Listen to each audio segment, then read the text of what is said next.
निकी case में एक बहुत बड़ा मोड़ सामने आया है। निकी की बहन कंचन भाटी, जिनके कहने पर या जिनके बयान पे जो उन्होंने वीडियोस डाले थे, उनके आधार पर जो एफआईआर कंचन के मर्डर केस की लिखी गई थी, उसको लेकर पुलिस ने एक नया खुलासा किया है कि अब वो कंचन भाटी को थाने बुलाकर सिलसिलेवार ढंग से दोबारा पूछताछ करेंगे, या ये कहा जाए कि जो सोशल मीडिया और सबके दिमाग में कुछ चीज़ें आ रही हैं कि कहीं इसमें कंचन कुछ गड़बड़ तो नहीं कर रही है, उसको लेकर पुलिस अपने ढंग से दोबारा उनसे पूछताछ करने के लिए उनको बुला चुकी है। अब जल्दी वो वहाँ पर जाएंगी और बहुत सारी नई कहानियाँ इस केस में खुलकर आने वाली है।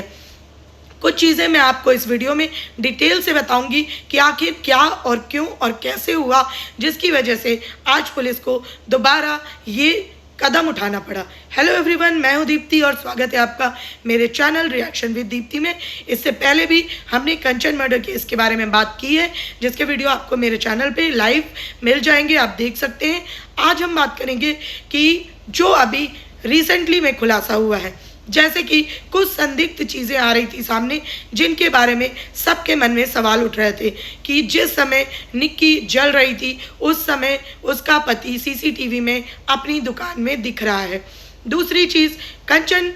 जो निक्की की बहन है वो वीडियो बना रही थी। क्यों बना रही थी? जब निक्की जल रही थी, वीडियो बनाने के बाद कंचन जब निक्की को हॉस्पिटल ले जाया गया तब वहाँ मौजूद क्यों नहीं थी? निक्की का जो मेडिको लीगल हुआ है, यानी कि जो एक लीगल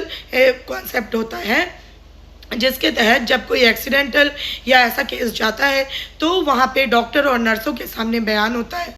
जिसमें कहा जा रहा है कि निक्की ने डॉक्टर और नर्सेस के सामने बयान दिया कि सिलेंडर फटने से घर में उसकी ये हालत हुई है, वो झुलस गई है। अब इसके बारे में भी बहुत ही अच्छी तरह से जांच करके ये भी सामने आएगा कि क्या वो बयान खुद निक्की ने अपने मुंह से दिया था, या फिर उससे पारिवारिक जनों ने दबाव में दिलवाया था, या फिर जो लोग उसे हॉस्पिटल लेके गए थे उन्होंने ये बयान दिया था।